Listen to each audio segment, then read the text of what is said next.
Countdown to blast off. 5, 4, 3, 2, 1.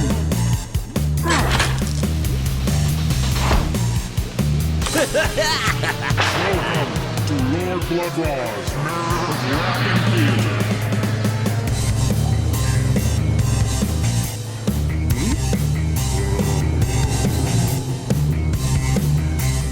Lord Blood-Rah, good! Welcome.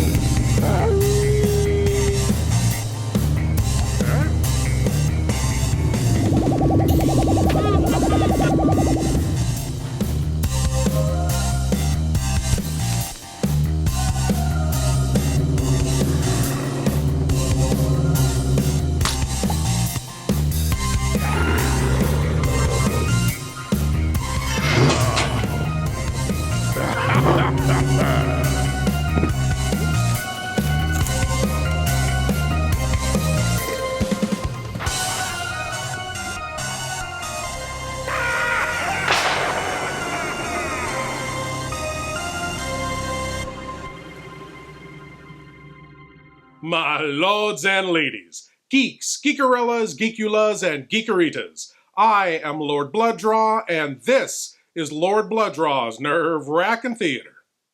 For decades, scientists have been experimenting with freezing living beings. Now, freezing the living isn't the hard part, it's thawing them out alive that's the real problem. But the scientists in tonight's film think they have that problem solved. Now, if they could only solve their personal problems, they'd really be onto something. Tonight, from 1964, it's the sci-fi flavored soap opera, Frozen Alive. Well, without further ado, I give to you a movie whose poster promises much. And I'll just leave it at that. Here is Frozen Alive.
What do you think you're doing? Slide. I can't find those slides. They would start hiding now. Why don't you try your case? You put them in there 10 minutes ago. Look, this is no time for jokes. However, just to show you... I'm sorry, Frank. It's the conference jitters. You sure you got your speech? Of course, idiot. It's coming on at the end that worries me. Nervous, huh? What do you think? I thought you did a lot of this sort of thing when you were in America. Yes, but this is the first time in Germany, remember? The weaker sex. By the way, this is as much your stuff as mine, Dr. Overton. We settled all that 2 weeks ago. Let's not go over it again. Oh, incidentally, Joan's coming tonight. Joan. No, don't tell me. Joan. My wife.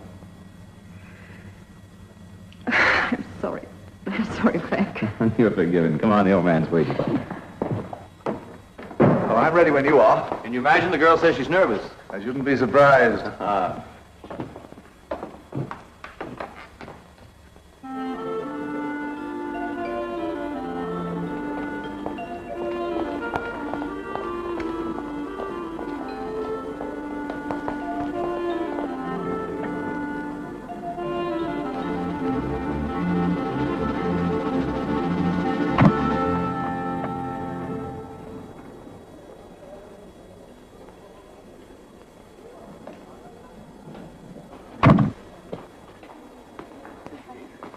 Well, I'll be here for the next 6 weeks.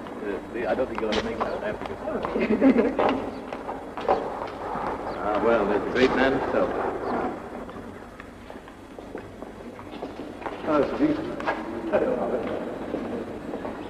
And you, Robert. Mr. Keith. And this, I'm sure, is our charming German colleague, Dr. Wieland. How do you do, sir? How do you do? I've heard a lot about your exciting work with Overton. That's why I came here to tell you what I think of it. Well, I hope you won't be too disappointed, Sir Keith. Park this for me, will you, Frank, and I'll catch up with you later. Right. I ran into Blazer the other day. Did you? He was asking after you. That Bob is the old fool. He gives me a pain. Oh, forget him. Think of my Boris instead.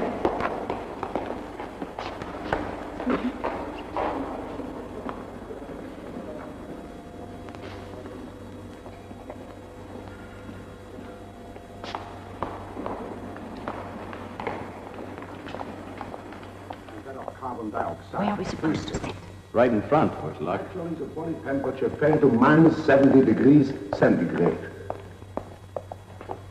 As you might well suppose, the overall effect of this... Join us at the same time next week for Joan Overton's next interesting talk on current fashion. Well, Joan, my love, if you think that's a fashion talk, you should be hung round end quarter. Why, what's wrong with it? What's wrong with it? Telling all those nice kids to buy a good suit that will last years and just bring the changes on the accessories. It's positively immoral. Hello? How long have you had this cheap old rag? 3 days? And how long do you intend to keep it? Well, it depends if my loving husband likes it or not. He hasn't seen it yet. I bet he won't like it. Why not? Grow up, baby. Or do I have to make you a drawing? Oh, that. Oh, well, he's used to that. He won't mind. What makes you think so? I used to. Ah. You really think I've overdone it? If it were anybody else, I'd say yes. But as it's you... Come on, I've got my page to look after and it's getting late. Oh, let's have one for the road. You can't have. You can't go to a scientific meeting smelling of drink. You're joking. It'll be over by the time I get there. With any luck. Then why the finery? Female competition. Ah, now you're moving into my country. And what does that mean? Helen Beeland, Helen Beeland. Who's she? a beautiful scientist. The plot thickens. Come. Well, she was called in by the World Health Service. And Frank was asked to help her. And man, does she need help. I don't see Frank these days. What the hell do they do? Believe it or not, they stick chimpanzees into a deep freeze for a few months and bring them out alive.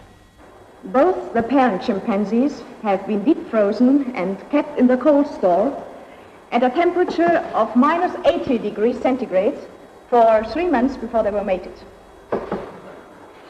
We've been carrying out very exhaustive tests. None of the experimental animals have suffered any damage to the brain or major nerve centers whatsoever.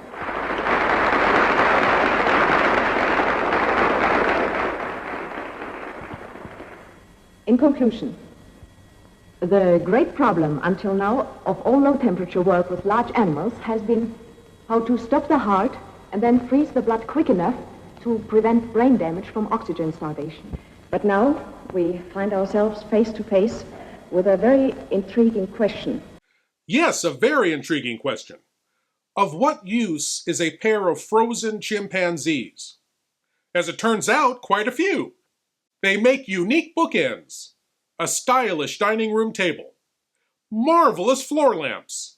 Yes, the household uses of frozen chimpanzees are endless, so pick up a pair today. Quick, before they defrost. Uh-oh.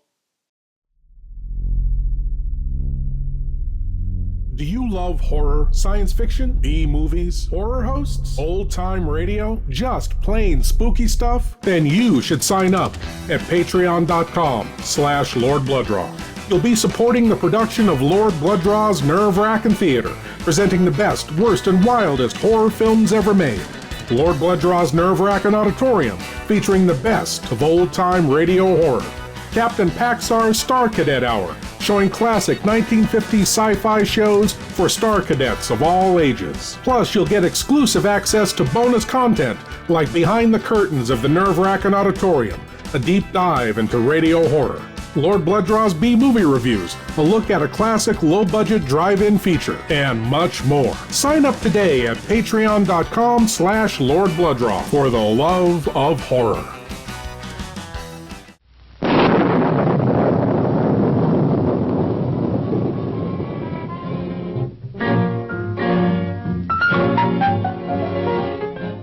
Attempting to solve the disappearance of a beautiful girl, the East Side Kids invade a haunted mansion and come face to face with sinister Bela Lugosi. The kids take the first round, but that's only the beginning of this terrifying night.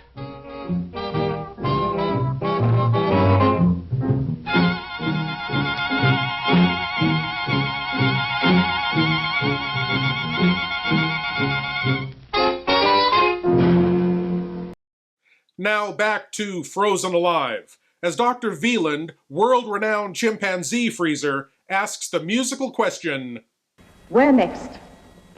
I'm afraid I shall have to ask Dr. Overton to deal with that part of the discussion. Thank you very much for your attention. Oh, can you tell me where the low-temperature lecture is? First floor. Thank you. Excuse me, madam. Do we have invitation? Invitation? My husband's Dr. Frank Overton. Is there anything else? That'll be all right. Second. On the contrary, thank you. What's the maximum period of successful cold storage? Well, our maximum is 3 months, but in theory that can be extended to 3 years, 30 years, 300 years, just as long as you like. It makes no difference. They'd still come back as good as new. It's very simple, for where life is suspended, time actually has no meaning at all. I should like to know if you foresee any possibility of extending your experiments to the human animal. It occurs to me, for instance, that some of our aging politicians might welcome the idea of going into cold storage until the next general election. We'd be very happy to oblige the opposition, although I'm afraid they might like a trial or a test run first. Perhaps the questionnaire would like to volunteer to be the first guinea pig. Seriously, I take it that you are still a long way from human defreeze. Oh, no, sir. You go ahead, you go ahead. I'll handle the brick bats. Well, the question is, are we still a long way from human defreeze? The answer is no. We are right on the doorstep. Dr. Overton and I are convinced that we could take a suitable human being, freeze him, and revive him with all his faculties intact. All we want is a chance to show we can do it. How can you be sure there's no brain damage? I haven't any problem with the chimps. Ladies and gentlemen, ladies and gentlemen, ladies and gentlemen, I am sorry. You haven't noticed? Haven't noticed. How could I miss it, Johnny? You get your drink. I'll have a scotch. Give me the sherry. Oh, Frank, do come and tell. My voice is giving out. Very nice to see you again. Goodbye.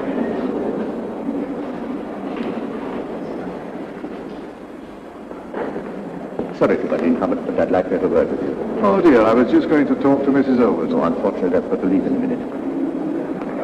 Oh, very well. Darling, no sherry, only champagne. Oh, I hate it. I'm sorry to hang you up like that. It was my fault, Mrs. Overton. I didn't realize Frank was getting you a drink. Do call me Joan. It's much friendlier in the circumstances. Oh, yes, I'd like to. I expect you know my name is Helen. Yes, I saw it in the program. I'm sorry I couldn't get here before. I'm sure your speech must have been fascinating. Darling, would you get me another? I think we ought to get something to eat. Oh, you poor darling, you must be starving. Why didn't you say so before? You must come and have a meal with us sometime, Helen. What do you mean sometime? No time like the present. Oh, you're very kind, and I'd love to, but the speech making has worn me out. I can hardly wait to get back home. Thank you very much. Are you sure you won't change your mind? No, not tonight. Goodbye. Goodbye. Oh, dear. That's too bad. I wish you'd join us. You know, I think your Helen's got something. Perhaps we should go home after all. I thought you wanted to show off your new outfit. Darling, I only wanted to please you. Let's go.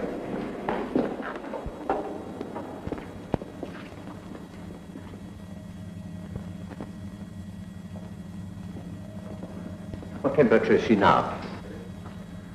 -10. Oh. She doesn't look frozen to me. Stupid old fool. And don't forget she's absorbed about a gallon of glycerol. That's why she hasn't iced up yet. Martin, did you put a new cylinder in? Yes, sir. Wanted on the telephone, long distance. All right, thanks, Martin. You manage, Helen? Yes, of course.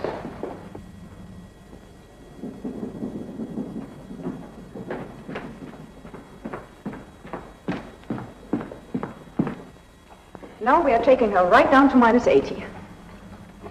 Is that carbon dioxide? Yes, we freeze it around her. What's the point? Why not pack her in dry ice straight away? First thought, yes. But on second thoughts, no. Oh, yes. Just a minute. How much? How much? You couldn't have timed it better. Oh, I better take that down. Hold it a minute, Frank. Well, there's your ice suitcase. That's quick. Just as well, because we're pretty tired at that stage. -75 going on automatic. All right, Martin. Let's wrap her up. -80 on automatic stabilizing. Are you through? Yes? Good. That was a most impressive demonstration. Most impressive indeed. But you must come again when they do the resuscitation. That's much more exciting to watch. Oh, by the way, I've laid on tea in my office. Will you come, Helen, and you, Frank? No, we were going to get Jackie ready. Oh, well, surely you can spare a few minutes. As I was saying, when the heart starts beating again, and you hear the first thud on the amplifier, that's really exciting.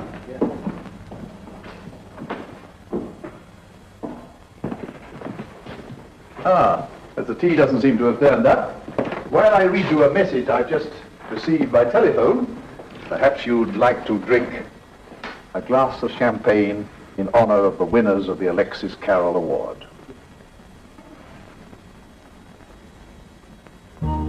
Helen Maria Wieland of Munich, Germany, and Francis Henry Overton of Boston, USA, for their remarkable advances in the field of low-temperature research, which opens up far-reaching possibilities in human surgery. Carol Award. That's almost on par with the Nobel Prize. Certainly in terms of cash, they'll get $25,000 each. 20. Frank.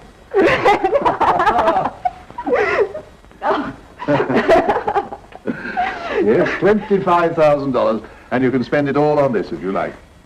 Oh, I'm sorry. Would you have preferred tea?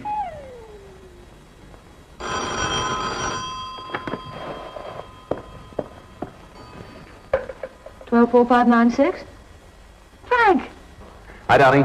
Just wanted to check and see if you were there. I'll be along shortly. I don't believe it. You're not ill, are you? Well, it depends on how you look at it. Sit tight. I'll be there in a few minutes. Great. Bye. What's all that about? Put your skates on. Frank's coming home. What's going on? Half-term? Parents' Day? Archbishop Street? Cut the wise talk and go, man. Just go, huh? Are you trying to get rid of me? Oh, no. What do you think?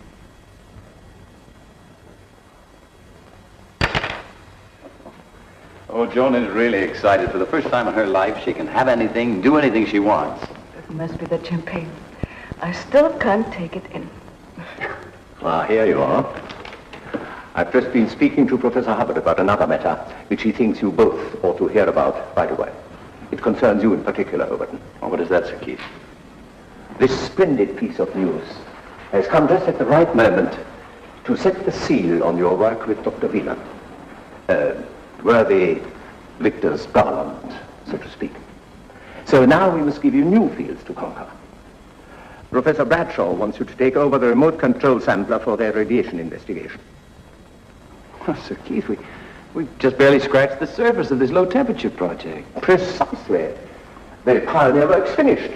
It's time for the big battalions now to step in. You may be right, but you still need us. I've considered the possibility and decided that Dr. Wieland should carry on here. You mean you want to break us up now when we've just reached the final stage of our work?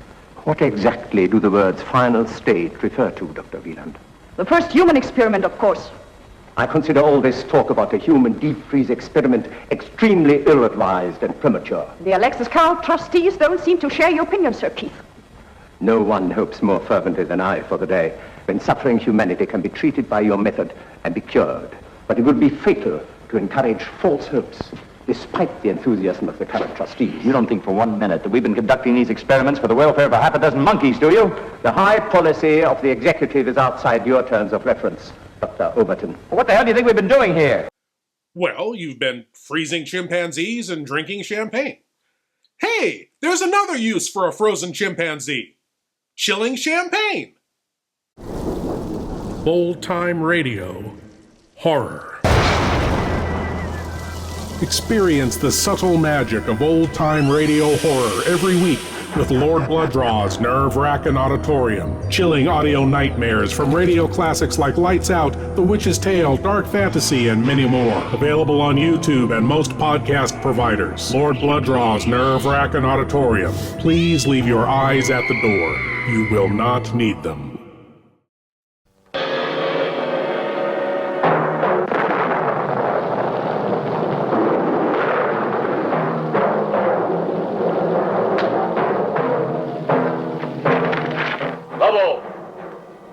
Take the girl to my quarters.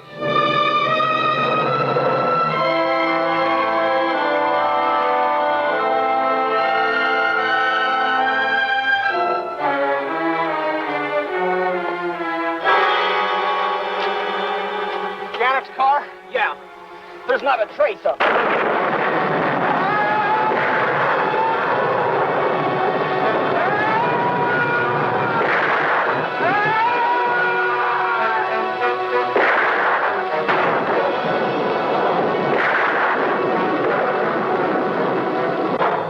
Let me loose. Did you hear me?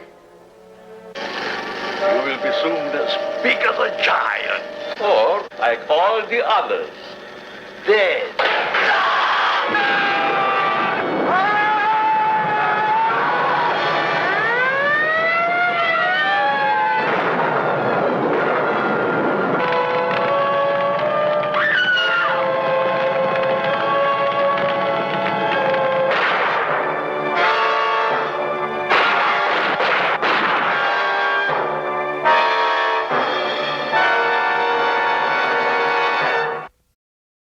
As we return to Frozen Alive, Dr. Overton's wife is trying to get her amorous admirer to Amscray before her husband gets home. Don't want you around when Frank gets back, that's all. Why not? A little competition would do him a world of good. Look. He might stop thinking of you as simply another body for the deep freeze. What are you trying to do? Look in the mirror, my sweet. I'm trying to get a very attractive woman back into circulation. If a chimpanzee dies during an experiment, that's one thing. But a human life is quite different. I'm sorry. The risk of failure is much too great. Sir Keith, the certainty of destruction by incurable disease is absolute. It is only by experiment and occasional failure we discover the knowledge and technique that make for success. All we are asking for is to carry out these experiments in a calm and secure atmosphere. You know what my mother used to say? The years race by, but the magic lingers. That's how it is with us, Joan. You are wasting your time. Look, we had our little interlude. And it was over the day I met Frank. You knew that. Oh, nothing has changed. It's Frank now and always. In my experience as a crime writer... Oh, clear off! You're reaching the point of no return. And it'll hurt you more than it'll hurt me. I think that young woman is most persuasive. Possibly because her fiancé died of cancer. Ah, that accounts for it. I think if I knew I had only a few weeks to live, I'd volunteer for her. By the way, Hubbard, I think you ought to step in. Huh? You must tell them that human experiments are out. They'll take it better from you. In the meantime, of course, I shall consult various authorities. Well, I must be going now. You mean you'll sit on the fence, and if someone makes a fuss later, I shall take the rap? My dear Hubbard, I had no such thought in mind. Well, put your veto in writing for the record, and if you do that, I'll pass it on. 8 or 9,000 pounds. In dollars, that's 25,000, any way you look at it. Oh, Frank. Oh, what can we do with it? Whatever you'd like. What would you like? Masses of things. We could have another car, you know, a little one for town. Sure. And then we could have a fabulous holiday. And we could have a little period cottage for the weekends. You know, that's something I've been thinking about. Not the weekends, but a place in the country. You know, long walks and fresh air. I could commute. Give me a chance to catch up on my reading. Yeah. And what about my job? Listen, what about your job? Don't you think it's about time you were quitting it? Oh, yeah, but... Joan, all the money you make, it either goes in taxes or you spend it on clothes. I don't know. We've been married 5 years. I'd like to start thinking about having kids. Kids? Well, yeah. You want a family, don't you? Oh, sure, but... Good, that's settled then. Yeah, let's celebrate that. When do we start? Start what? Why, looking for the house. Oh. On weekends, it'll be fun driving around. And when we find what we want, I start raising the family. Is that it? It's the better as far as I'm concerned. That's up to you. Mm-hmm. And when does Helen Wieland leave for Munich? Oh, I don't know. You don't have to look so upset about it, Frank. Upset? What has Helen Wieland got to do with our having a family? Look, if you think I'm going to lose my looks and my figure, retire to this grand house in the country, take long walks and plenty of fresh air while you catch up on your reading, with that woman around, you're crazy. You can't be jealous of Helen. No more than you are of Tony. Look, you can call it intelligent anticipation. You may not be in love with her, but she certainly is in love with you. Let me set you straight about something. Helen and I work together. We work together harmoniously, but it begins and ends with our work. What do you think we are, a couple of newspaper people? Touché. But you're human, and so is she. And you're out of your mind. Am I?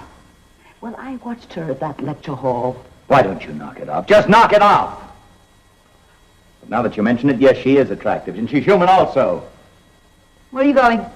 I'm working tonight. Oh, another experiment, huh? All night. Oh, yes, every night. Oh!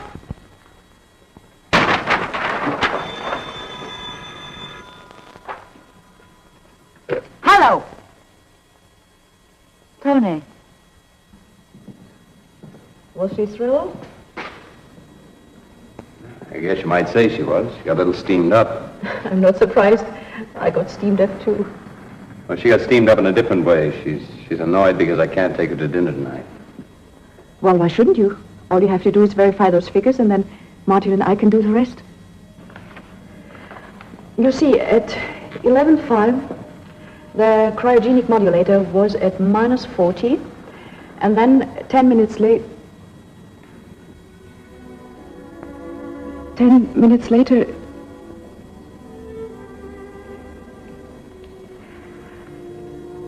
It would be better if you went home. You want me to? Yes.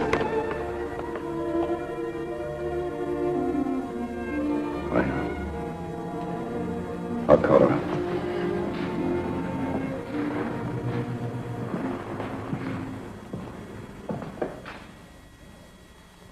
I'd better see what Martin's up to.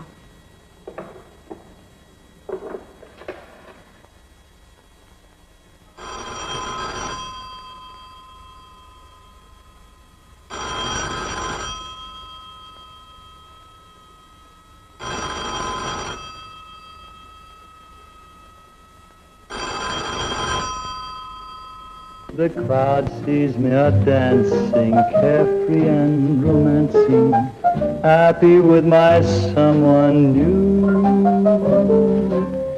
I'm laughing on the outside, crying on the inside, for I'm still in love with you. They see me night and daytime, having such a gay time. They don't know what I go through. I'm Having fun? Fun? I've had such fun in years, Danny boy. Just like the old days. So there's something to be said for this monkey business, after all. Monkeys? Oh, monkeys. To hell with monkeys for tonight. Yes, to us. To us. Wait up.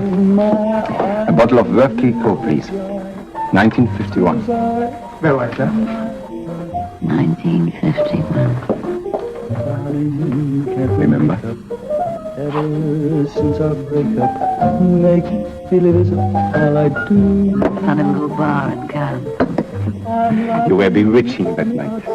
You ordered a bottle of vintage champagne and you couldn't afford to pay the bill. Lucky I had my new gold wristwatch. Sure was. To the night, which was never to end.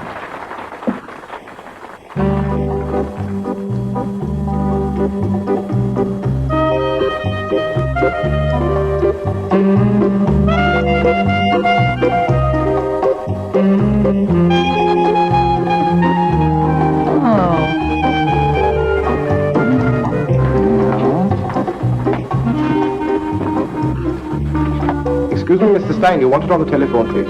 Oh, hell. Sorry, darling. Won't be too long, because I haven't got a gold wristwatch.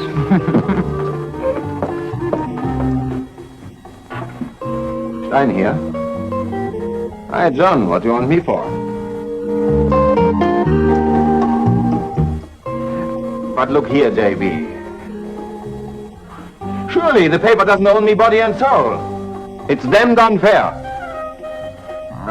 All right. But it's the last time.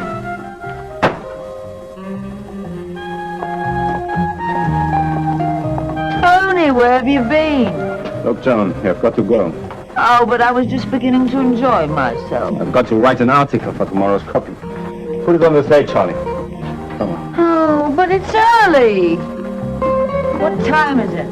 Why, it's time to reveal the identity of our masked singer.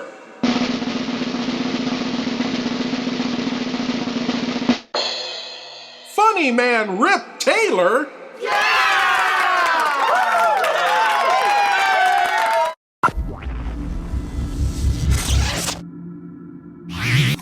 Attention, Star Cadets!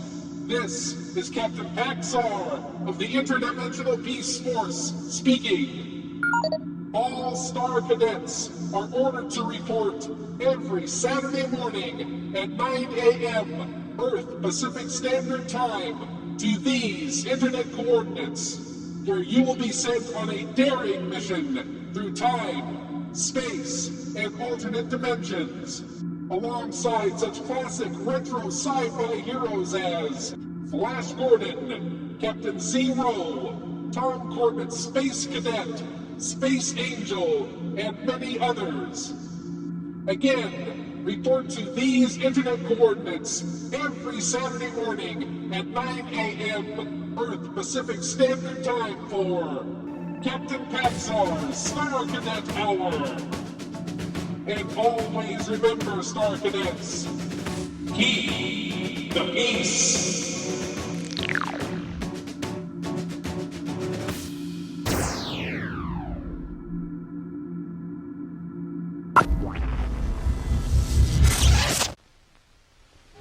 Larry!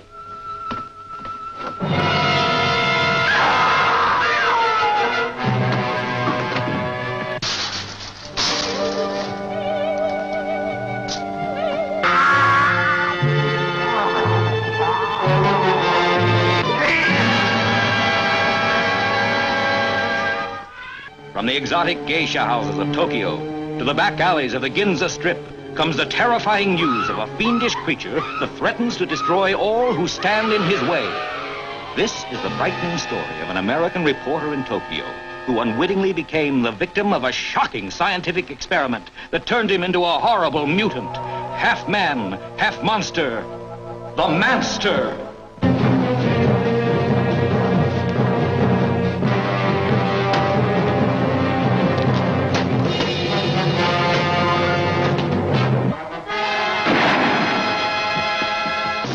What happened? He got away. I think I know where he's going, to Taurus. Follow me. Right. There's panic in the streets as the unheard-of terror of a half-man, half-monster runs wild through the city. There he goes! Don't miss The Manster, a genuine thriller in the most frightening sense of the word.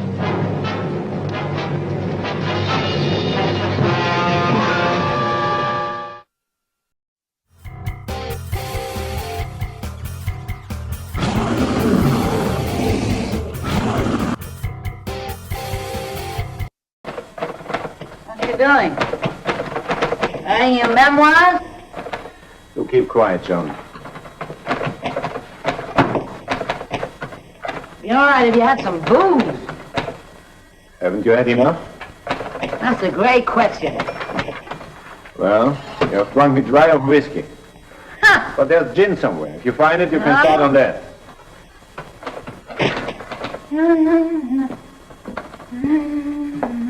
But don't blame me for your head in the morning. It's empty. That's empty.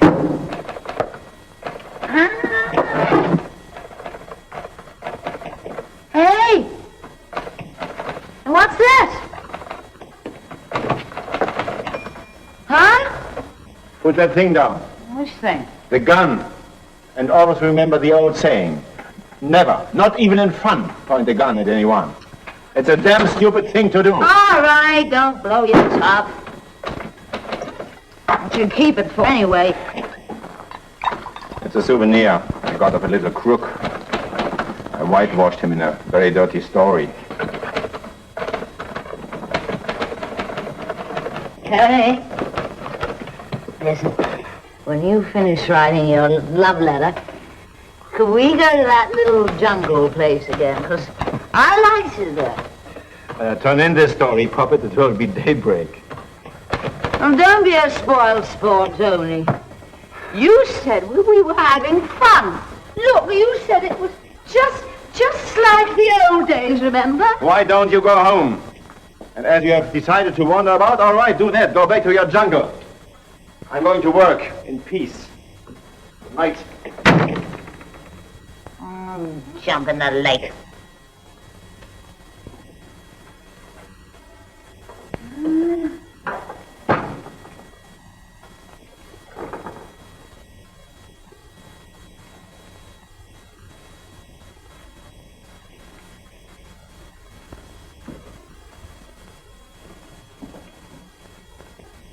Good night!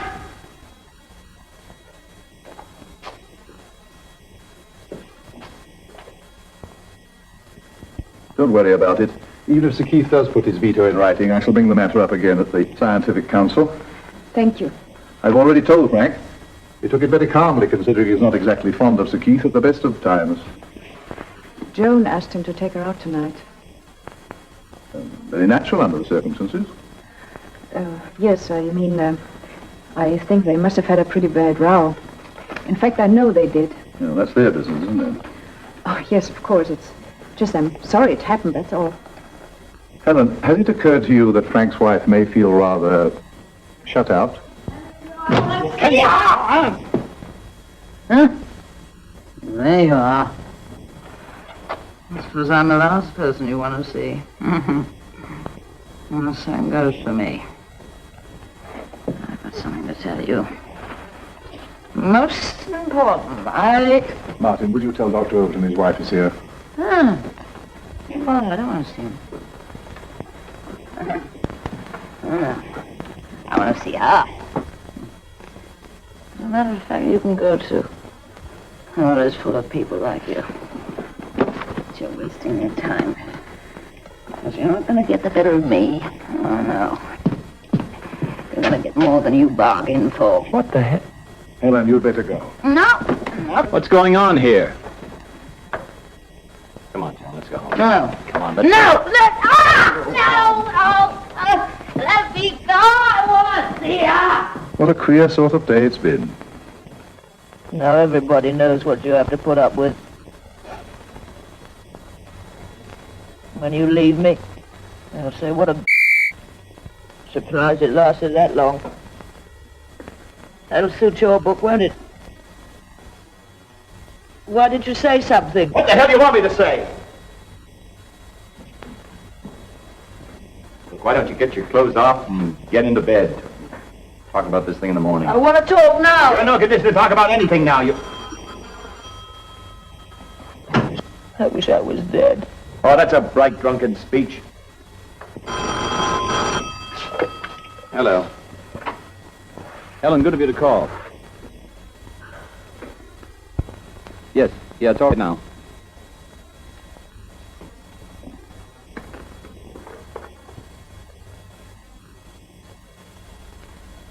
Well, I'm not worried, it's just that... God, he didn't say this. Hold on, will you?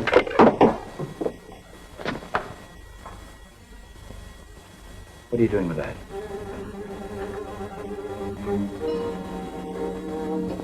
The gun, Jim. The gun, Joe. Get the gun! Frank? Frank! Frank! On your house? Helen? Thank God. I thought I heard a gun go off. No, nothing. No, she tripped over a lamp and the bulb exploded. I'll try and get over later.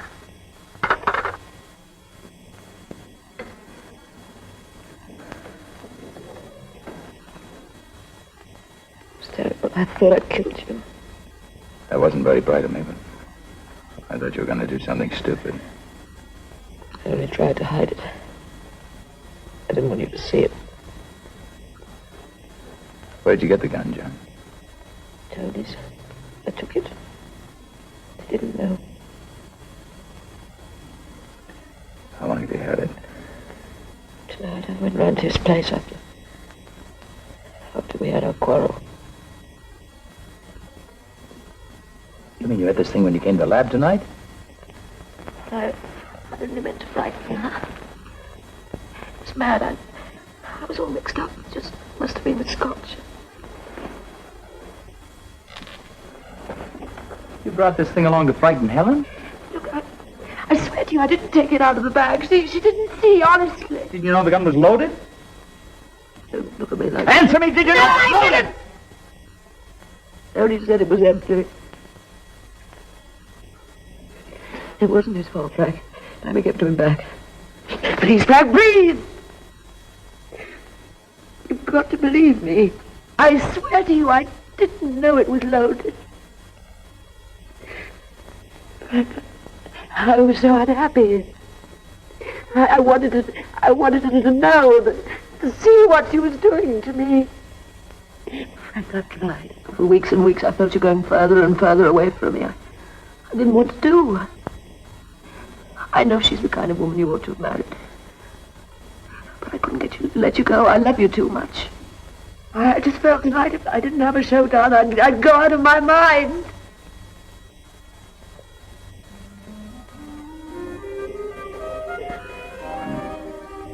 Probably more to blame than you are. Stop worrying about Helen. I'm being transferred next week.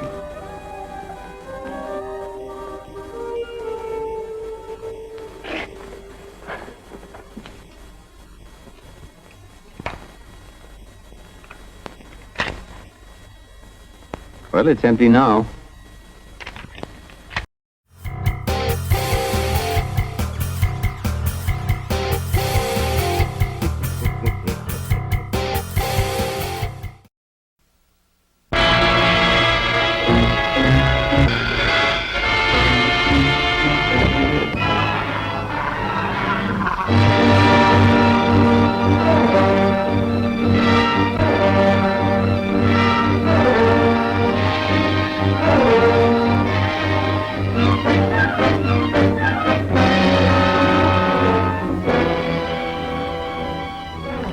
say goodbye, Jules.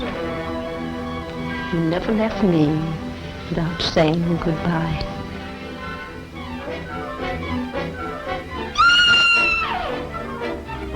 No clues, no fingerprints, no motive, nothing.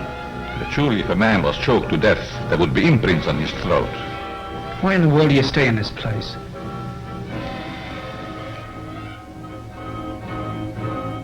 We can't leave.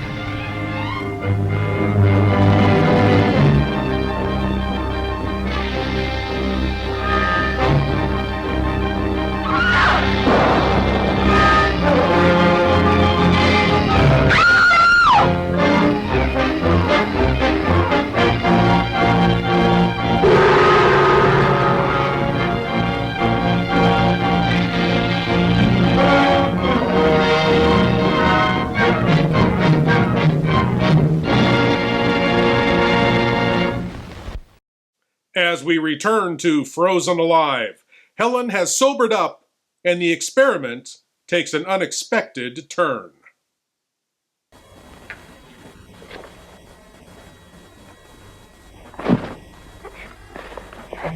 Thought you'd gone to bed. Yeah, I'm going in a minute, but I wanted to talk to you. Right. Do you think we can get away for a little while? You know, just a little holiday. I don't suppose you could fix that, huh? I could. It would mean helping Helen with that experiment tonight. Can't let her do it alone. It would mean all night, which you're not very fond of. I don't mind, darling. Oh, I love you so much. I hope the experiment will be a great, big, smashing success. It will be.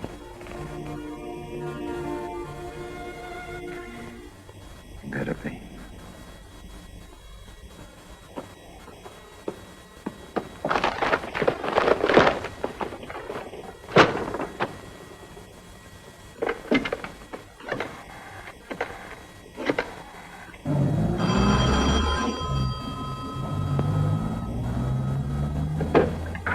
Twelve 4 5 9 6.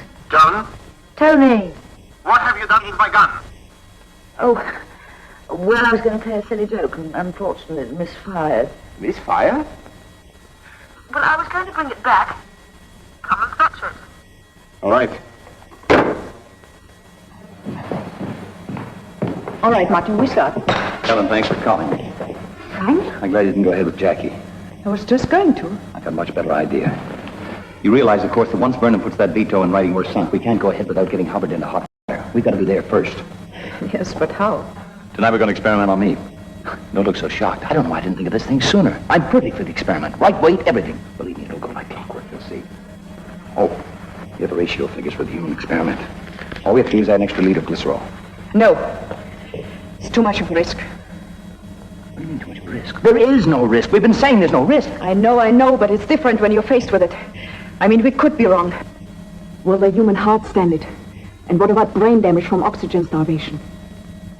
And what about your wife? I'm doing this for Joan, too. No, Frank. No, I won't do it. I can't. Not with you. I'd be too scared of something going wrong. Unless, of course, that's what you want. You're outlining yourself. Helen, do you realize what this means if this experiment is successful? And it's bound to be successful. It opens up unlimited possibilities for the world of surgery, and think of future generations, Helen. It'll free them of malignant disease. Look, it's something we've discussed 1,000 times back and forth. It's something we're agreed upon. It's something you do yourself. Well, isn't it? Answer me. All right. You win. Naturally. Martin. We're going to conduct our first human experiment tonight. You're going to be a part of it. Oh, you don't expect me to? No. It's on me. It's on me.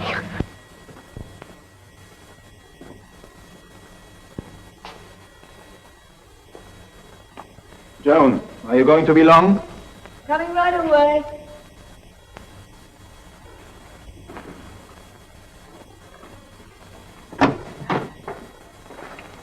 You had better. You owe me an explanation. What does this mean? Oh, I haven't seen that. Well, it just went off. Come, don't worry. Have a drink. All right, I need it. And put that gun down. Oh, that's all right. Don't worry. It isn't loaded. I've made sure of that. This is no laughing matter. If there had been an accident, I might have landed in jail. What, with your uncle a police vice president? More than ever. I never got it licensed. It should have been handed in to the police. Incidentally, whilst bearing our swords, where's Frank? On his last experiment.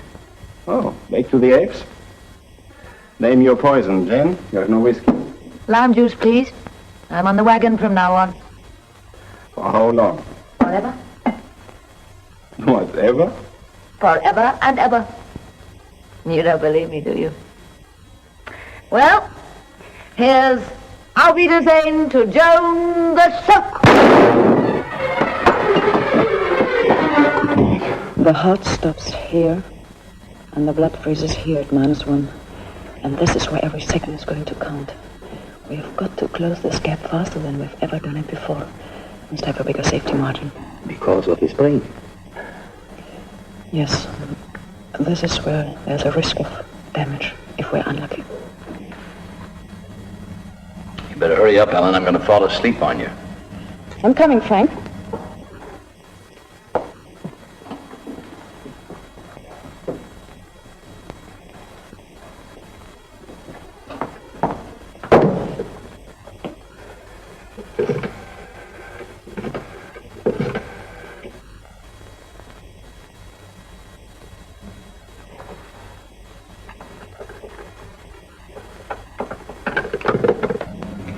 Set for -10 on full current. Good. 6 seconds to spare. Will he be all right? He looks all right so far.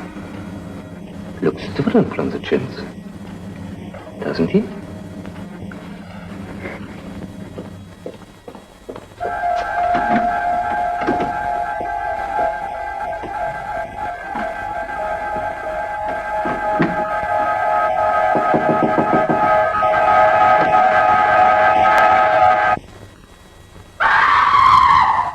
So Frank offered himself as a guinea pig, and you accepted. Because of his wife?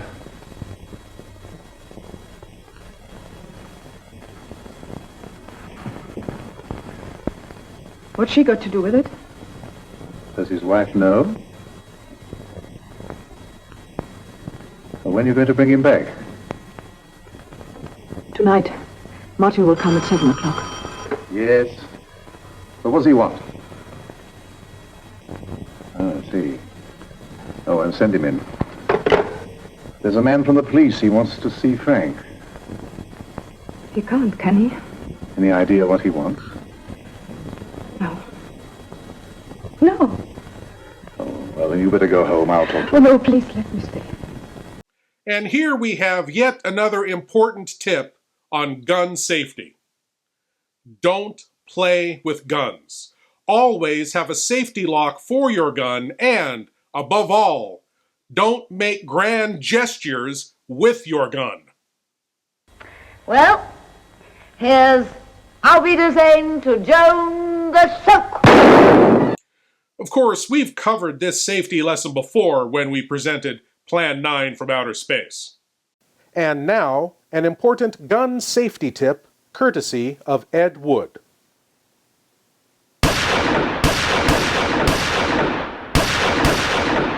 Never use your pistol as a pointer.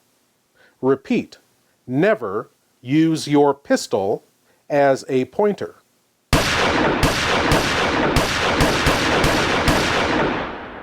This has been an important gun safety tip courtesy of Ed Wood.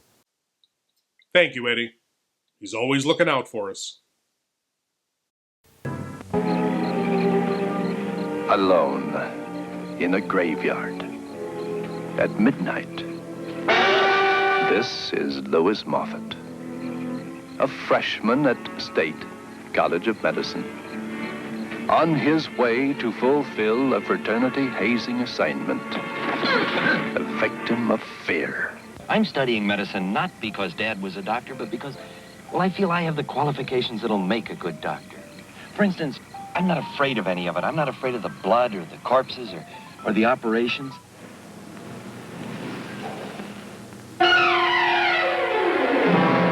Mr. John Doe left this world with one possession on him, a gold ring. Here displaying false courage to the amazement of his fellow students. Hey, why all the curiosity? Oh, I just wondered if Lou's assignment was as weird as mine. Weird? Yeah, I guess that is the word for it. Weird. We dare you to see the picture that Hollywood was afraid to exhibit. And the slithering hand came forth. Could life have endured therein?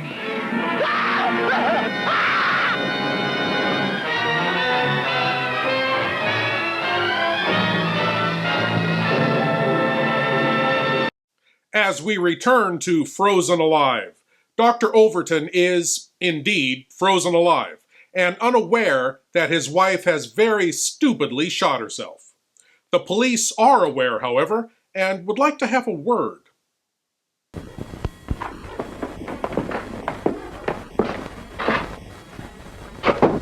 Come in. Good morning. Sorry to bother you. I'm Detective Inspector Prento, and this is Sergeant Green. I'm Professor Hubbard, and this is Dr. Wieland. Morning, madam. I understand you want to see Dr. Overton. If he's here, sir. He is. I thought he might be. His car is outside. But he's not available at the moment. I would better make him available. Well, that's not so easy. He's involved in an experiment. Then he had better stop for a while. I've got some important questions to ask him. I'm afraid he's unconscious. Perhaps you better tell me what you want him for. At this stage, it's none of your business, sir. Then you better make it my business, Inspector. We may want to keep Dr. Overton unconscious for weeks, even months. Do I understand that you will hinder the police in the execution of their duty? No, I'm asking you to tell me what you want to talk to Dr. Overton about. Very well. We think Dr. Overton can help us in connection with his wife's sudden and violent death by shooting.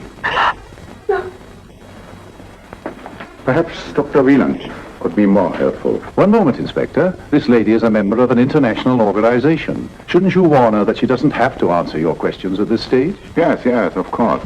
I was about to do that. Well, Doctor. I can only say I'm very shocked to hear the news. He's a dear friend and colleague. Yes. I only want facts. For the early part of the evening, he was here. His wife called. They left, and later he returned to do the experiment. Where is he now? I'll answer that, Helen. At the moment, Dr. Overton is in the next room in a glass case surrounded by solidified gas at about minus 40 degrees centigrade. And as you might expect, his life processes are suspended. The man's either alive or dead, sir. I mean what I say. Suspended. Alive? Alive. I suppose he can be revived. Well, this is an experiment. Can I see that case? Yes, you can see it. You stay here. Yes, sir.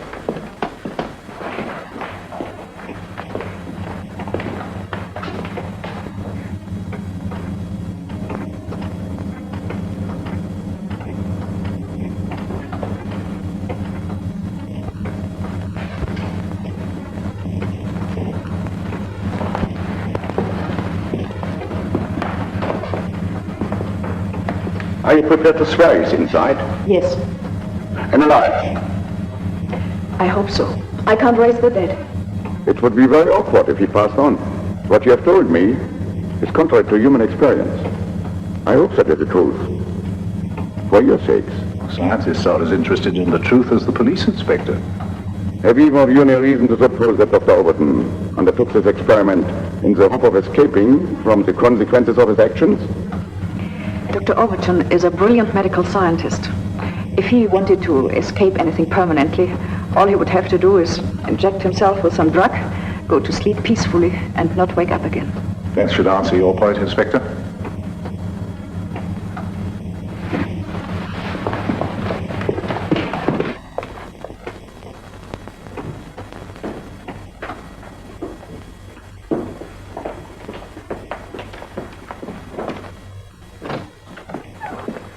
I want Dr. Overton revived as soon as possible. Now think about it, Inspector. Dr. Wieland has been working intensely for over 24 hours, and there are many other considerations which don't concern you. I'll let you have my decision later in the day. You are probably very wise, Professor. The human mind plays funny tricks when suffering from lack of sleep. Sergeant, I want you to stay in the laboratory until I send her a leave. Sir.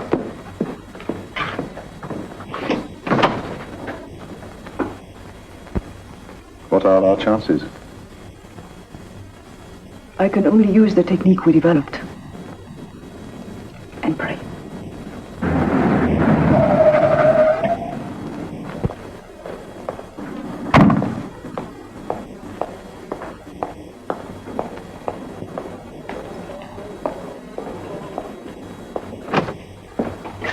Ah, so your secretary did manage to get hold of you. He did indeed. I've been traveling the whole day. I thought you wouldn't want to miss the fun. I'm certainly relieved to see that the whole place isn't swarming with reporters. No, because we've persuaded the police to let us finish the resuscitation in peace.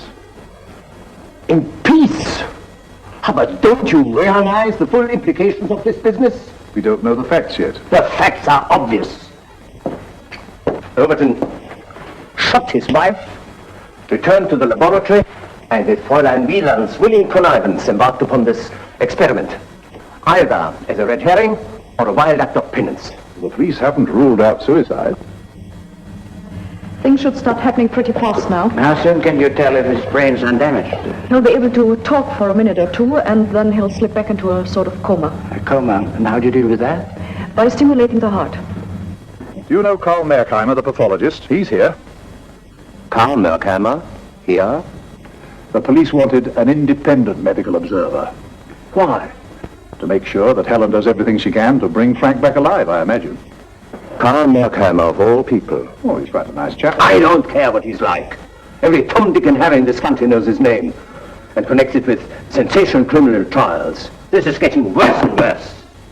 A wee bit tricky, that. Judging how much you gave him is a difficulty, I would imagine. Yes, I have to be careful not to overstimulate, or he might die of shock. Would you say then that the final stage is the most critical? In this case...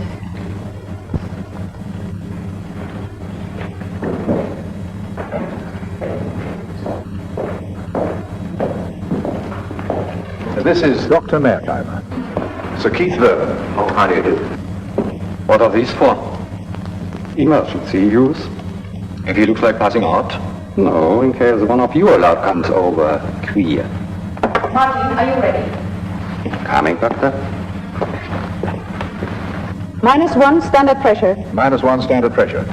Thermal modulator cut 50. Thermal modulator cut 50. 0. 0. Switch on heart amplifier. Switch on heart amplifier.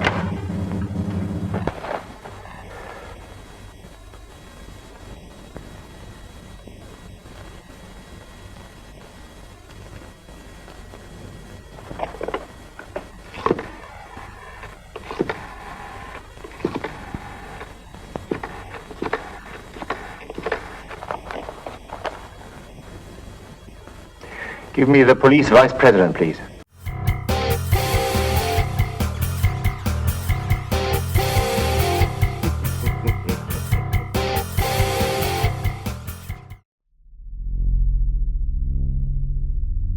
Do you love horror, science fiction, B-movies, horror hosts, old-time radio, just plain spooky stuff? Then you should sign up at patreon.com/Lord Blood-Rah. You'll be supporting the production of Lord Blood-Rah's Nerve-Wrackin Theater, presenting the best, worst, and wildest horror films ever made.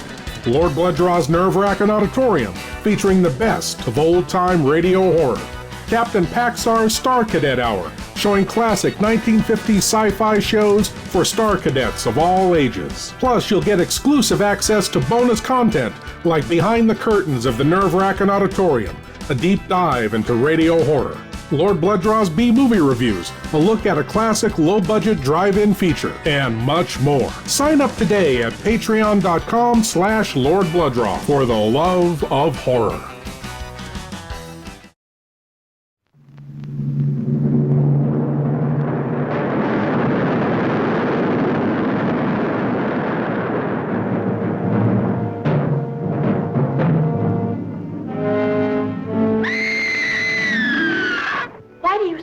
there were no reports about this thing until 1946. What could have happened then to start the stories? 1946? Well, the bikini underwater experiments were set off then. Maybe that started something. Deep down in the strange, lurid, murky depths of the Pacific are fantastic, horribly grotesque creatures of the sea that challenge man's courage as no earthly creatures can. Science knows some of the answers, but not all. And among science's unknowns is the strange identity of the living monster from the ocean floor. How he get out of suit? No man gets through that. And what happened to him? Here is the first undersea battle ever photographed between a giant killer shark and a woman, as she searches for a monster even more deadly. Could absorb a man. Or a woman. Bonnie, cast off on the double.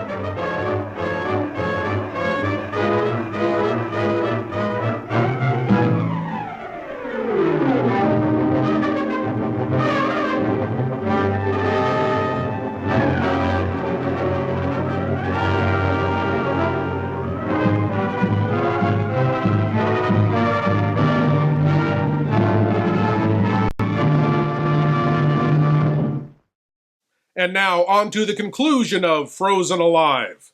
Is Tony about to tell the police the truth about Joan's death? Will Dr. Overton survive the experimental freezing process? And what has funny man Rip Taylor got to do with any of this? Let's find out.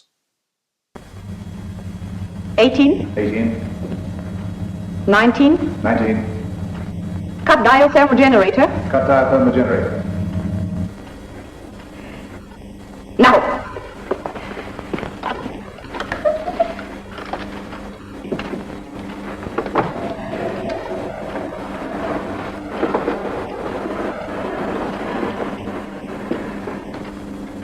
Skin texture has returned already. We can help him on with some artificial respiration. The amplifier on? Yes.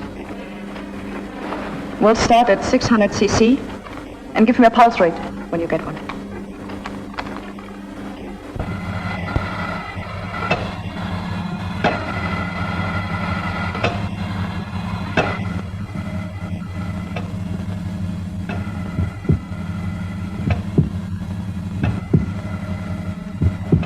Pulse rate 40, rising.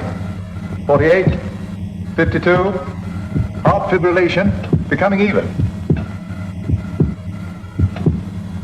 He's on the verge of consciousness now. We should know in a few moments whether he's normal. When I put him under, I asked him to stop counting at 12. If his brain is undamaged, it should pick up his last memory pattern, and he'll go on counting where he left off.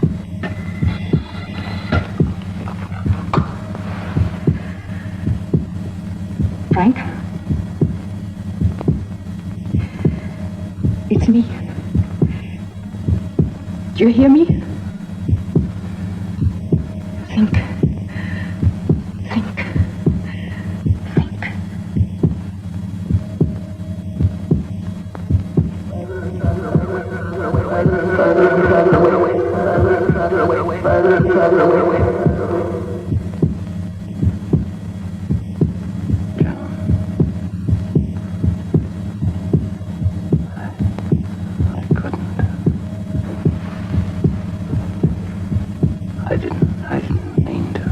You can talk to John later. Just go on counting.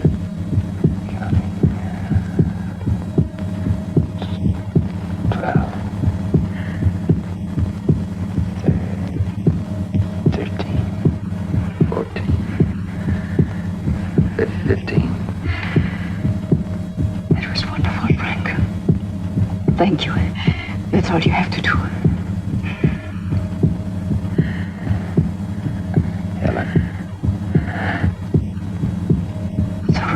You recognize me?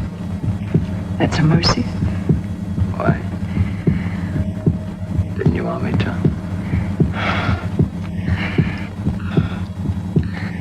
I'm a very clever fellow. Walk the dog. babies for tiddlywinks. You're wonderful, Frank. But now, relax, and let me do the rest. Anything you say, Doctor. Pulse rate 58, blood pressure 90 to 70, falling. Electros, Electrode. gloves.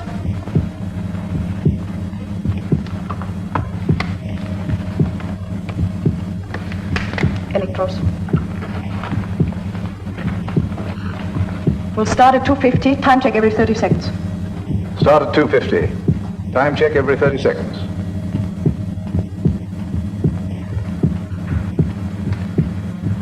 He's not out of the woods yet, is he? No, not yet.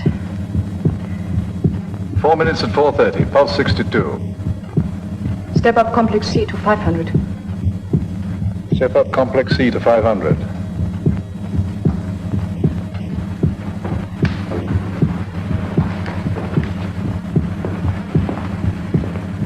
It's an open and shut case of murder. Yes, sir. I took down investigative evidence. We are going to need it. 4 minutes at 500, pulse 64.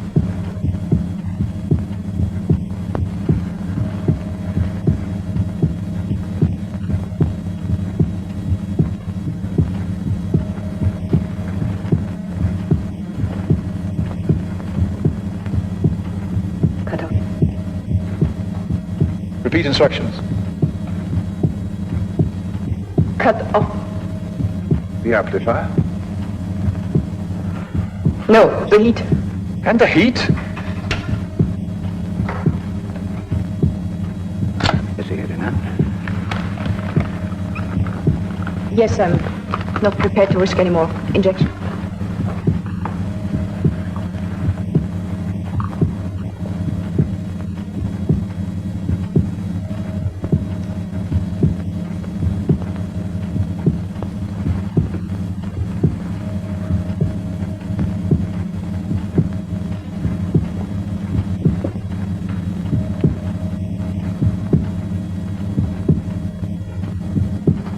Pulse rate 56.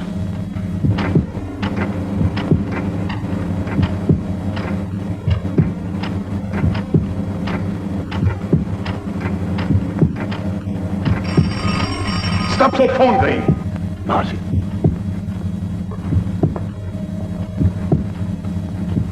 I didn't get it, sir.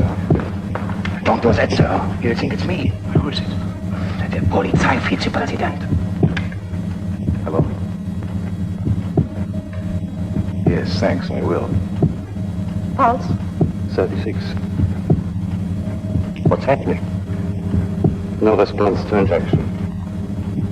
Blood pressure still falling. What the devil's gone wrong? Why don't you inject into the heart? Sir Keith. Police Vice President wants you, Inspector. Dr. Overton's wife shot herself accidentally. A witness has come forward.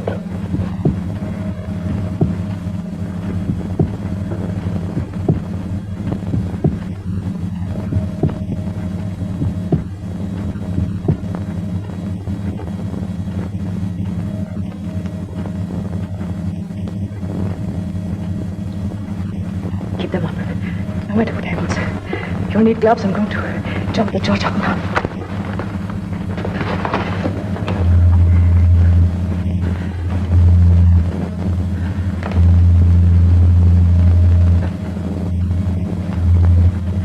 Contacts scorching. Contacts scorching.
that was a close one. Now, how exactly is Dr. Veland going to explain to Dr. Overton what happened? Well, Dr. Overton, I've got some good news and I've got some bad news for you. The good news is the experiment was a success and you'll be just fine. The bad news is your wife very stupidly shot herself, and I was so sure you did it, I almost killed you to spare you going to prison. Now let's open that champagne. And speaking of good news and bad news, the good news for you is we'll have a very special surprise coming up. And the bad news is, as always, these commercials. Alone in a graveyard at midnight. This is Lewis Moffat, a freshman at State College of Medicine, on his way to fulfill a fraternity hazing assignment, a victim of fear.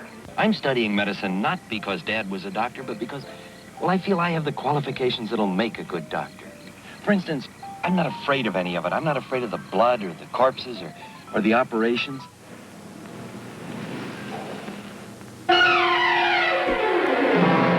Mr. John Doe left this world with one possession on him, a gold ring. Here displaying false courage to the amazement of his fellow students. Hey, why all the curiosity? Oh, I just wondered if Lou's assignment was as weird as mine. Weird? Yeah, I guess that is the word for it. Weird. We dare you to see the picture that Hollywood was afraid to exhibit. And the slithering hand came forth. Could life have endured therein?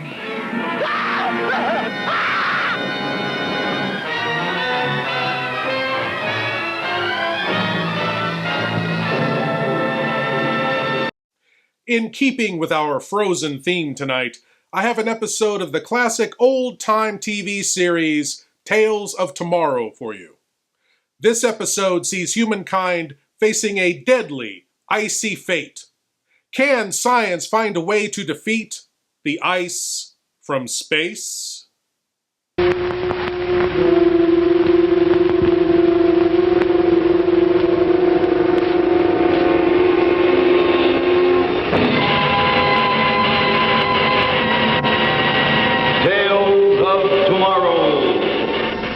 Ice from Space, starring Edmund Ryan. This is it, gentlemen, the Arrow B-76, photographed from our takeoff compound 2 days ago. Our radar followed her for 76,200 miles into outer space. Then our instruments were no longer able to keep track of her. According to our monocalculator, everything within the ship was behaving perfectly. That's the last you saw of her? That's the last, sir. Sergeant, the lights, please. For 48 hours, there hasn't been a trace of the AR-76. Perhaps, Congressman, your investigating committee should look into the problem of who repealed the law of whatever goes up must come down. I don't consider this a laughing matter, Major. There are millions of dollars of taxpayers' money involved here. The point is past where we can laugh at such matters. Congressman, I think both the Major and myself understand your position. As head of the scientific division here, I'm more concerned right now with the fact that we have a new, unexplainable phenomenon. That rocket must come down. The question is, when? You see, Congressman, our instruments indicate that if the rocket maintained its original path of ascent, it must come down within 50 miles of this post. But when? Well, I suppose there's nothing to wait for now except the reports to come in. It'll be interesting to discover, when that rocket does come down, what happened to our little passengers. What about these mice? Well, according to the boys at the rocket ramp, these particular mice they call the Flying Mice Brothers. Mice Brothers. It's just a joke the men have among themselves. Joke, eh? These mice went up 3 weeks ago in the old AR-75, 50,000 miles, Congressman. I've learned a great deal of useful information from their reactions. A year ago, we were able to send them out 500 miles, then 2,000. Now that we're probing outer space, there's quite a lot of tension among all of us. And these little jokes, such as the Mice Brothers, help to relieve this tension. How much would you reckon the AR-76 cost, Major? Well, I'm sorry, sir, but I couldn't rightfully say. As you know, the 76 was designed as the first rocket to carry a man, though it hasn't done so yet. If you're going to be close-mouthed about it, I can always appeal to Washington. Well, my orders confined me to the launching of the rocket, nothing more. I simply followed my instructions. Your father would have known how much was involved. Your father would have made it his business to know everything about the project.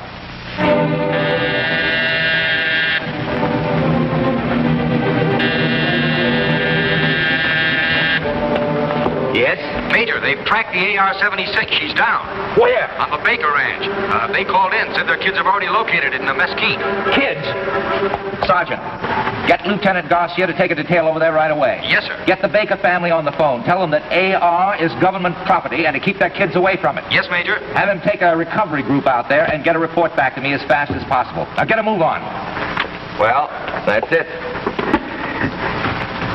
The Baker Ranch is not more than 10 miles from here.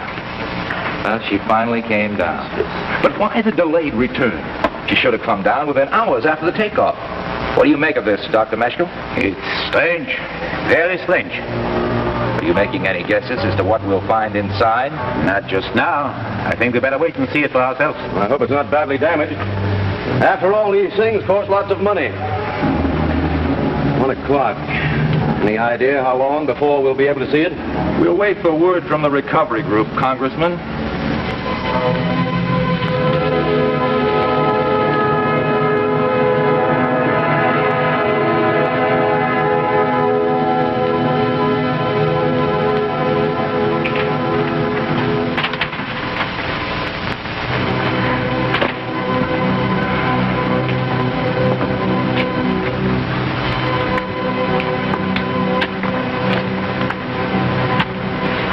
How much longer, Major? I have no idea.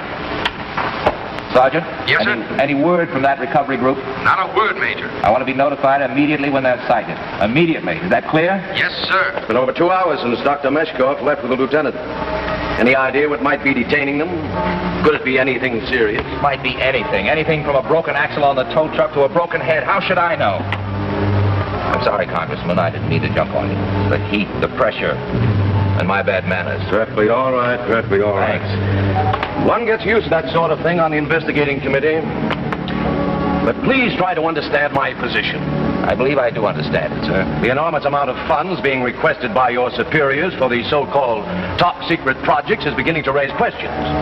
You military people are secretive about everything except the amounts of money you require. Naturally. And quite naturally, my committee became curious, quite curious about these new explorations into outer space. They've expressed a desire to know why money is being expended for such items of expense as your flying mice brothers, as you put it. I'm sure your father wouldn't have countenanced this. Will you please stop telling me how my father would have done things? He was a great man, Major. A credit to his country and to you. This is my problem, not his. I'm running this project, not my father. Yes? Our retrieving group reported back, sir. They've taken the rocket over to the barn on the Baker Ranch. Why did they do that? Order a jeep for me. If you're going to the ranch, I'd like to go with you and see the rocket or what's left of it. As you well know, this project is top secret. I'll have to ask you to remain here until we make our preliminary examination. Now, see here, Dozier. I represent the Congress of the United States, and I'll brook no interference from the military. I'm sorry, sir, but I'll have to refuse you. And don't tell me what my father would have done in my position.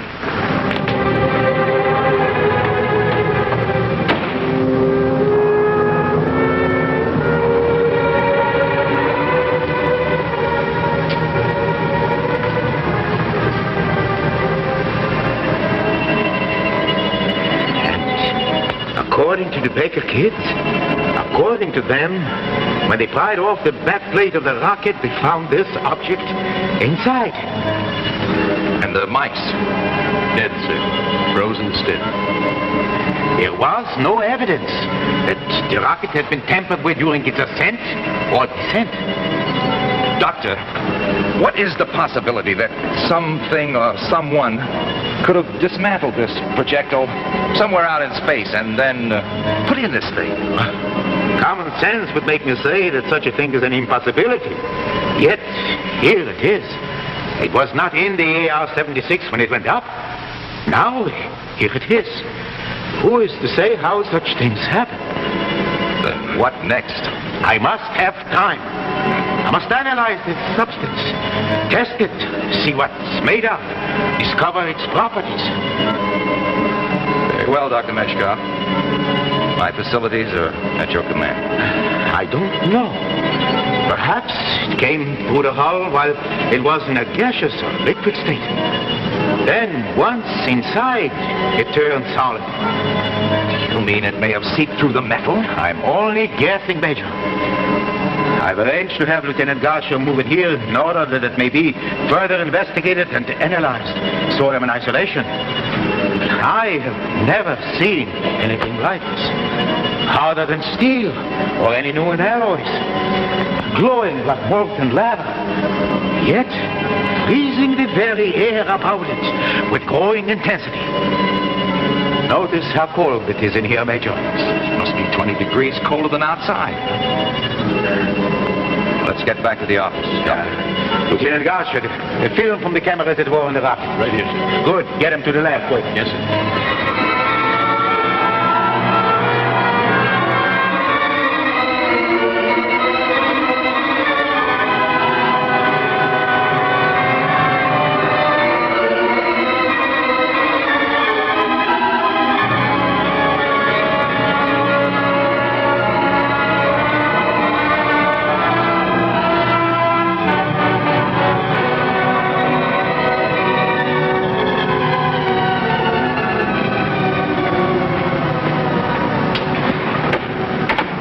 Well, what have you found out?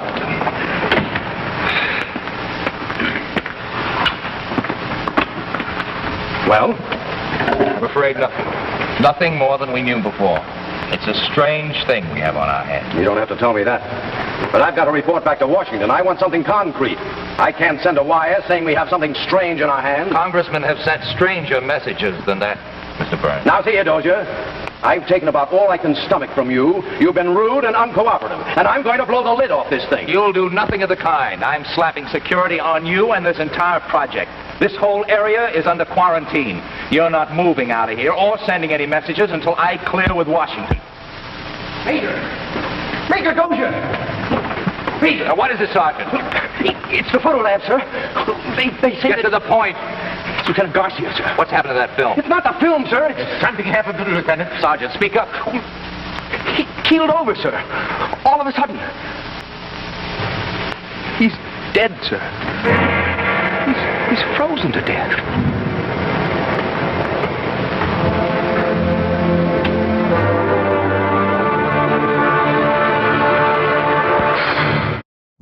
Assume the position and open your minds wide.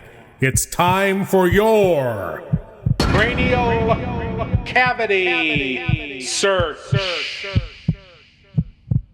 Yes, my lords and ladies, the cranial cavity search. Here's a chance for all you great geeks out there to prove your geek cred by showing what you know.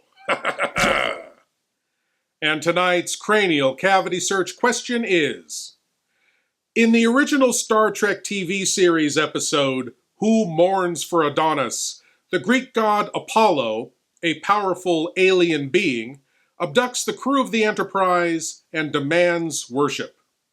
Years earlier, the actor who played Apollo starred in a low-budget Roger Corman monster movie. What was the title of that movie? A. Attack of the Crab Monsters. B. The Creature from the Haunted Sea. C. The Terror. Or D. Beast from Haunted Cave. Ponder this question, my lords and ladies, as these ponderous commercials commence.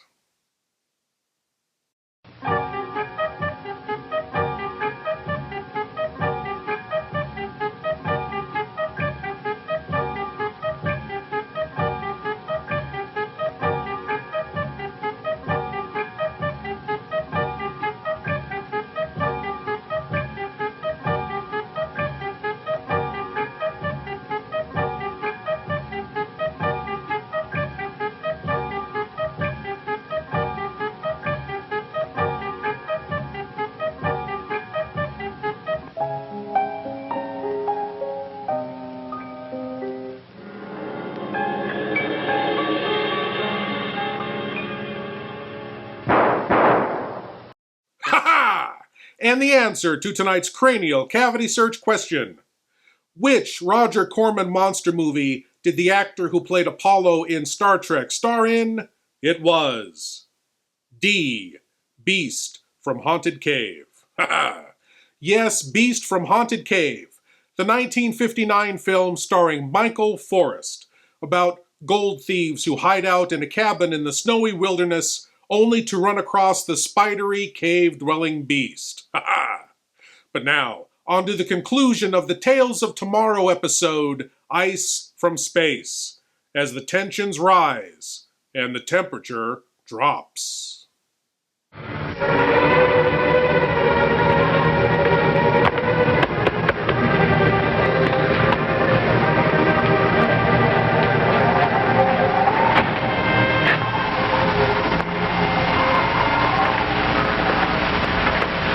Hello, Congressman. Major? What can I do for you? You'll get me out of here for one thing.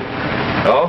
Well, I've been willing to go along with you. Unaccustomed as I am to living in an encampment, in sleeping bags, eating out of cans, it's been a good experience for me, a good experience. For 3 days. But this is your job, your problem, not mine. Oh, thanks. And I think it's about time I got back to Washington. Sort of a case of cold nose as well as cold feet, sir. If you wish to put it that way, then why not? With that unearthly substance in the barn near the camp, why, in 3 days, it's frozen hundreds of miles of desert land in the middle of the summer. 75 miles. 75 or 175, what does it matter? Whatever it is, there doesn't seem to be anything you can do about it. It's turned this country into the Antarctic in no time at all. And with worse effects. Well, don't you consider the death of those 12 men or those youngsters, those poor Baker children?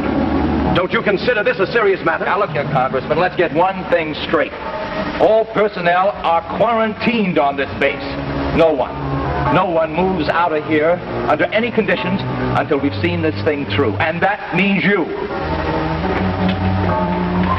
Major? Yes, Wilson? They're making another food drop for us, sir. Well, that shows that they still have confidence in us. I'm afraid you don't have much confidence in me, Mr. Burns. Can't help thinking how your father would have handled this situation. Now, look here. As a military man, I am supposed to extend you my respect. But you've got to stop needling me. I am perfectly aware of what a fine soldier my father was. However, I have my own career to make, and it will not be as Colonel Dozier's son. My career and my reputation I will make on my own or not at all. Of course. I didn't mean to imply that you couldn't handle this problem. Then leave me alone and let me do it my own way. I have my orders, and I intend to carry them out. May I ask, just what are your orders? To hold until we do away with it. Or it does away with us. Doctor! Yes? Doctor! What's wrong, Doctor? The barn. You must come to the barn quickly. The blue ice is becoming critically active.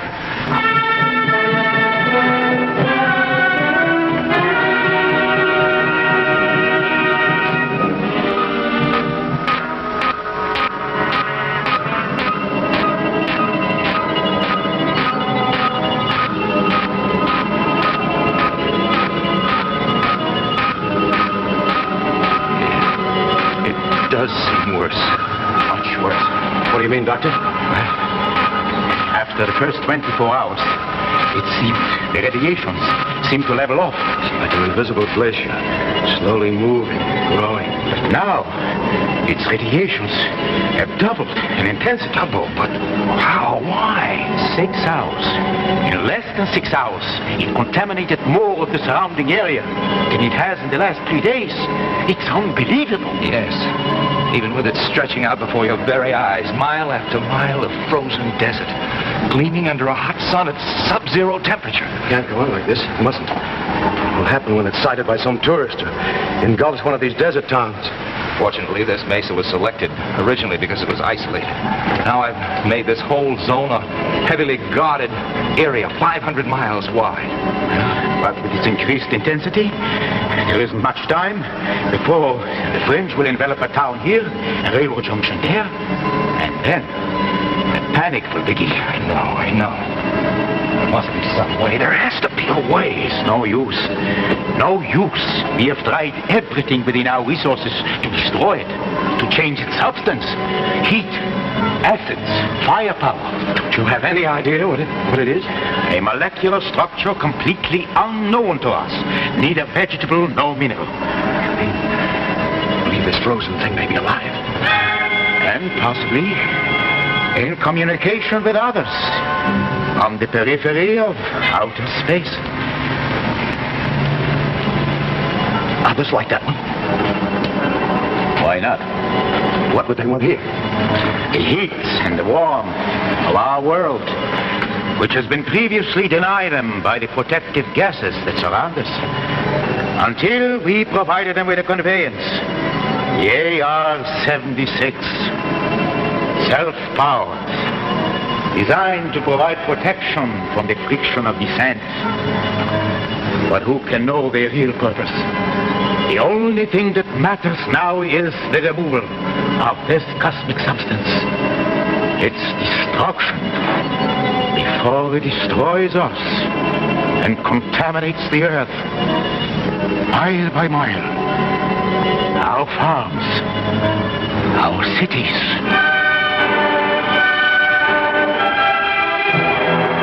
Where do we go from here? Need a little more time. If only we had more money for large-scale experiments. Possibly we could solve this thing. Washington tells me our appropriation won't allow it. I'll see that you get your appropriation the moment I set foot in Washington.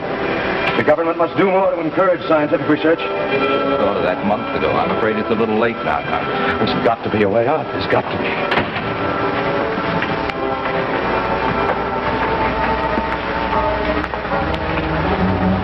Anything new? Nothing at all. Ozone area keeps expanding and growing faster and faster. We are now in the middle of a patch of ice and snow 300 miles in diameter. I think we are beaten. This can't be. We can't give up now. What would you have us do? Sit here until the whole country becomes a frozen wasteland? Not unless you have any other suggestions, Major. As for me, I'm tired. Doctor, is the AR patched up yet? Yes, the damage was relatively minor. It's all fixed up again, ready to fly. Why do you ask? Oh, no reason in particular. Surely you don't have in mind sending the 76 up again? I don't know. That would be madness. Doctor, we can't sit on our hands. Something must be done. What can we do? It might come down with still another piece of ice in it, and there, where would we be? He's right. If that's what you're thinking of, get it out of your mind. Gentlemen, if you'll excuse me, I've got some work to do. I'm going to my quarters. Good night, Mr. Burns. Good night, Doctor. Good night.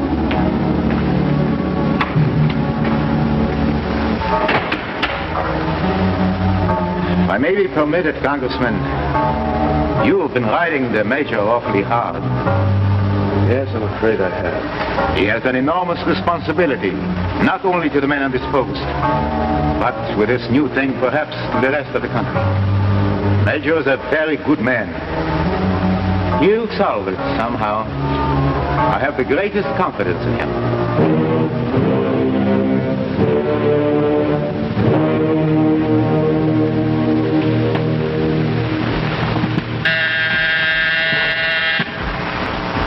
Yes? Still no sign of Major Dozier, sir. He's not in his quarters nor on the post anywhere. Thank you. I don't understand it. It's been over 4 hours. Where could he be? I hope nothing has happened to him. Sergeant Wilson. Yes, sir? Have you tried to make a see if the Major's there? No, sir. I haven't tried there yet, but I will now. Good. Call me right back. Yes, sir. Thank you. I don't know, but I'm going to find out. Wilson! Sergeant Wilson! Yes, sir? What was that? I don't know, sir. It sounded like the AR-76. AR-76, but that's impossible. It's not impossible, Congressman. Sergeant, get over to the Major's quarters on the double. See if his executive officer knows anything about his whereabouts. Yes, sir. Get me through to the Major. Lieutenant Hallisey here. This is Mesco. What's going on out there? Sounds crazy, sir, but the AR-76 just took off. Wait. Let's get out to the Baker Ranch. I tell you, sir, I don't understand.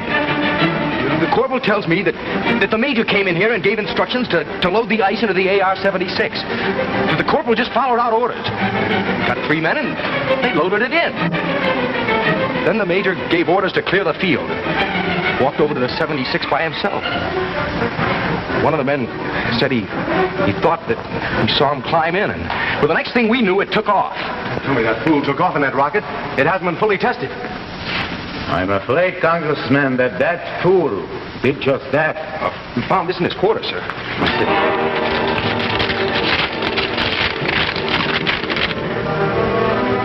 Here, Dr. Meshkov, I hope this does not spoil any of your fancies, scientific theories, but it seemed to me like the only way. I know that eventually you would have found out all about the ice from space, but who knows how much longer we would have to wait.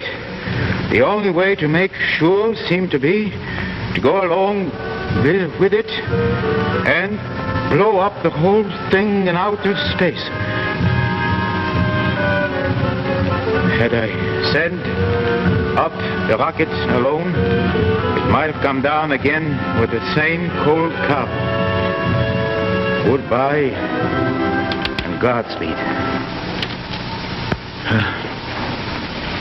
That's all there is. That's his last will and testament. I guess that makes 2 Dozers our country has to be thankful for. Yes, Congressman. 2 Dozers.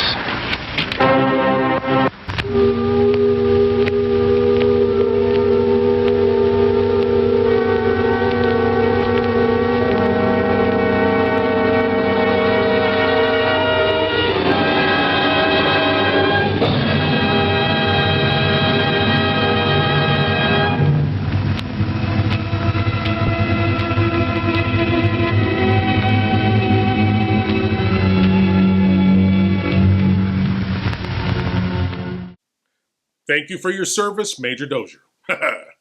I'm sure you recognize the familiar faces in this episode. The irate congressman was played by Raymond Bailey, best remembered as Mr. Drysdale from the classic TV series The Beverly Hillbillies. And the young, handsome Sergeant Wilson was played by a very young Paul Newman, well before achieving his movie star status. Well, my lords and ladies, I want to thank you all for watching, and I want to invite you all back again next week when we'll do whatever this is all over again. As always, I am Lord Blood-Rah saying, geek out.